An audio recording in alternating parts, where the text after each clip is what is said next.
প্রথমত লক্ষ্য উদ্দেশ্য যেটি বর্তমান লক্ষ্য উদ্দেশ্যের ধারা 2-এর পথে বর্ণিত আছে যে স্বাধীনতার সংগ্রাম ও মুক্তিযুদ্ধের মূল্যবোধকে স্বাধীনতা যুদ্ধ বাংলাদেশের ইতিহাসের সবচেয়ে মেমোরেবল ইভেন্ট, যার মাধ্যমে আমরা আমাদের স্বাধীন বাংলাদেশকে পেয়েছি। কিন্তু একই সাথে সকল গণতান্ত্রিক আন্দোলনকে এই জায়গায় অ্যাড্রেস করতে বর্তমান গঠনতন্ত্র ব্যর্থ হয়েছে। ফলে আমরা মনে করি ধারাটি নিম্নরূপ হওয়া প্রয়োজন: স্বাধিকার আন্দোলন, মহান মুক্তিযুদ্ধ, স্বৈরাচার বিরোধী আন্দোলন, 24-এর গণ অভ্যুত্থান সহ সকল গণতান্ত্রিক আন্দোলনের ধারাবাহিকতায় সকল শিক্ষার্থীর মধ্যে সর্বোচ্চ গণতান্ত্রিক মূল্যবোধকে ধারণ ও লালন করা। এর পরবর্তীতে আমরা মনে করি যে ডাকসুর গঠনতন্ত্রের লক্ষ্য উদ্দেশ্যের সাথে আরও 2টি ধারা যোগ করা যেতে পারে। প্রথমটি হচ্ছে ধর্ম, বর্ণ, গোত্র, লিঙ্গ, রাজনৈতিক নির্বিশেষে সকল শিক্ষার্থীর সর্বোচ্চ স্বার্থ রক্ষা ও অধিকার আদায়ের মূল কেন্দ্রবিন্দু হিসেবে কাজ করা। এবং দ্বিতীয়টি হচ্ছে শিক্ষার্থীদের মতামতকে গুরুত্ব প্রদানের মাধ্যমে বিশ্ববিদ্যালয় সংশ্লিষ্ট সকল নীতিমালা প্রণয়নে শিক্ষার্থীদের সক্রিয় অংশগ্রহণ নিশ্চিত করা। প্রিয় উপস্থিতি, ডাকসুর যে কার্যাবলী বর্ণিত রয়েছে, ডাকসুর কার্যাবলীতে শুধুমাত্র সামাজিক এবং সাংস্কৃতিক কার্যক্রমের দিকে বেশি জোর দেওয়া হয়েছে। আমরা মনে করি এর সাথে আরও কয়েকটি কার্যক্রম যুক্ত করা প্রয়োজন। সেগুলো হচ্ছে বিশ্ববিদ্যালয়ের একাডেমিক কার্যক্রম ও শিক্ষার্থীদের জীবনযাত্রার মান উন্নয়নের লক্ষ্যে বিভিন্ন অনুষ্ঠান গ্রহণ এবং সেটি বাস্তবায়ন করা। দ্বিতীয়টি হচ্ছে বিশ্ববিদ্যালয়ের বিভিন্ন কার্যক্রম পরিচালনা পর্ষদ বিদ্যমান প্রকল্প ও কার্যক্রমে শিক্ষার্থীদের অংশগ্রহণের জন্য যৌক্তিক পদ সৃষ্টি করা এবং শিক্ষার্থীদের পদায়ন করা। এবং সর্বশেষটি হচ্ছে বিভিন্ন বিষয়ে বিশ্ববিদ্যালয়ের নীতি নির্ধারণী সিদ্ধান্ত গ্রহণের ক্ষেত্রে জরিপ, ডিজিটাল আউটরিচ, দৈব চয়ন প্রভৃতি নানা বিজ্ঞানসম্মত ও যৌক্তিক উপায়ে শিক্ষার্থীদের মতামত গ্রহণ করা ও প্রকাশ করা। আমরা দেখতে পেয়েছি বর্তমান যেই গঠনতন্ত্র রয়েছে, বর্তমান গঠনতন্ত্রে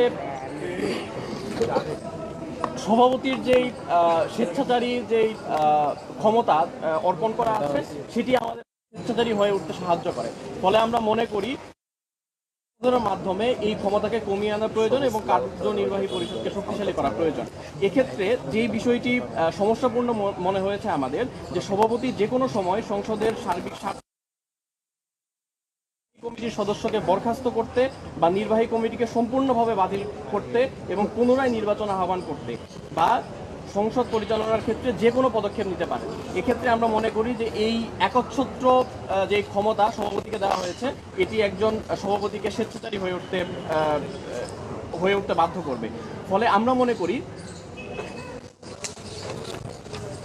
যেহেতু ডাকসু একটি নির্বাচিত কাঠামো এবং এই নির্বাচিত কাঠামোতে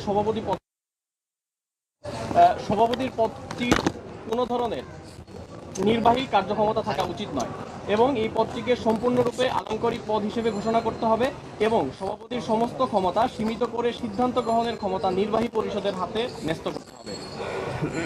আমরা দেখতে পেয়েছি যে ডাকসুর যে পদগুলো রয়েছে, নির্বাহী এবং অন্যান্য পদ, সেই পদের ক্ষেত্রে কিছু সংশোধনের ব্যাপারে আমরা প্রস্তাবনা করেছি। সর্বশেষ এই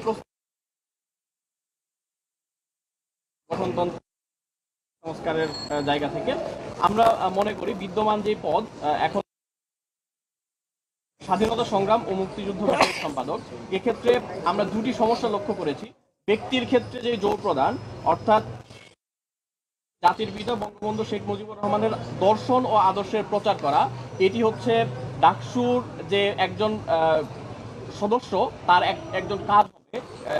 একটি কাজ হবে স্বাধীনতা সংগ্রাম এবং মুক্তিযুদ্ধ বিষয়ক সম্পাদকের কাজ হবে জাতির পিতা বঙ্গবন্ধু শেখ মুজিবুর রহমানের দর্শন এবং আদর্শের প্রচার করা। আমরা মনে করি ব্যক্তি নির্ভরতা থেকে সরে এসে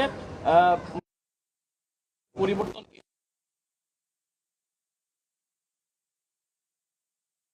যে কাজ, সেই কাজটি এমন হওয়া উচিত ব্রিটিশ বিরোধী আন্দোলন থেকে শুরু করে ভাষা আন্দোলন, মুক্তিযুদ্ধ, স্বৈরাচার বিরোধী আন্দোলন, নিরাপত্তা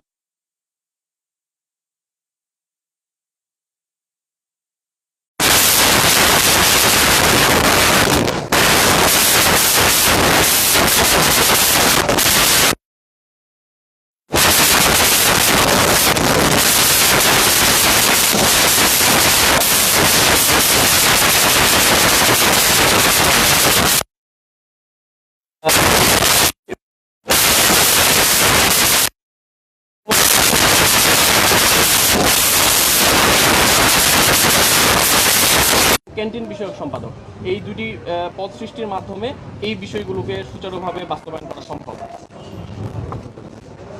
এবং আমরা মনে করি যে বর্তমান কাঠামোতে 5-এর ঝ এবং 5-এর ইয়তে স্পষ্টভাবে বর্ণনা করা আছে সাহিত্য সম্পাদক এবং সাংস্কৃতিক সম্পাদক দুটি স্বতন্ত্র পদ। এক্ষেত্রে আমরা মনে করি যেহেতু কাজের সামঞ্জস্যতা রয়েছে, ফলে সাংস্কৃতিক বিষয়ক সম্পাদক এবং সাহিত্য সম্পাদক এই দুটি পদকে একসাথে মার্জ করে সাহিত্য ও সংস্কৃতি বিষয়ক সম্পাদক হিসেবে একীভূত করা যেতে পারে। এক্ষেত্রে আমরা সময়ের চাহিদা, সেই নির্বাচন কবে হবে এই বিষয়ে বর্তমান যে গঠনতন্ত্র সেখানে স্পষ্টভাবে বলা আছে যে 365 দিন এই নির্বাহী পরিষদের কার্যের ভেতরে 365 দিন থেকে শুরু করে এর পরবর্তী সময় থেকে শুরু করে 90 দিনের ভেতরের একটা সময়ে পরবর্তী বিষয়ে স্পেসিফিক ভাবে কোনো ধরনের কোনো সিন্ডিকেটের সদস্যদের পরামর্শের ভিত্তিতে, অর্থাৎ মোট 5 জন নির্বাচন কমিশনারের মাধ্যমে নির্বাচন কমিশন গঠিত হবে এবং এই নির্বাচন কমিশন 90 দিনের ভেতরে পরবর্তী রাষ্ট্র নির্বাচন, এক্ষেত্রে যদি নির্বাচন বাস্তবায়ন করা সম্ভব না হয় তাহলে সভাপতি এর দায়ভার বহন করবেন এবং জবাবদিহিতা। এক্ষেত্রে আরেকটি বিষয় রয়েছে, সেটি হচ্ছে যে বর্তমান গঠনতন্ত্রের সংশোধন। এক্ষেত্রে বর্তমান গঠনতন্ত্রে বলা হয়েছে ঢাকা বিশ্ববিদ্যালয়ের সিন্ডিকেট যখন প্রয়োজন মনে করবে তখনই এই গঠনতন্ত্র সংশোধন করতে পারে। ক্ষেত্রে এই ক্ষমতাটি কার্যনির্বাহী পরিষদের উপর ন্যস্ত করা উচিত। ফলে আমরা পেশ করছি যে ডাকসুর 2/3 মতামতের ভিত্তিতে ডাকসুর সংশোধন, পরিবর্তন ও পরিমার্জন করতে হবে।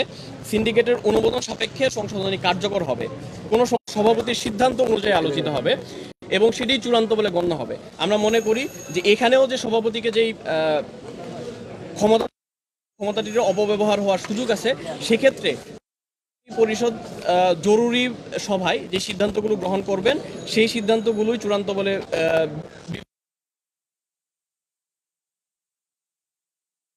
মোটামুটি 9টা সংস্কার প্রস্তাবনা উপস্থাপন করেছি।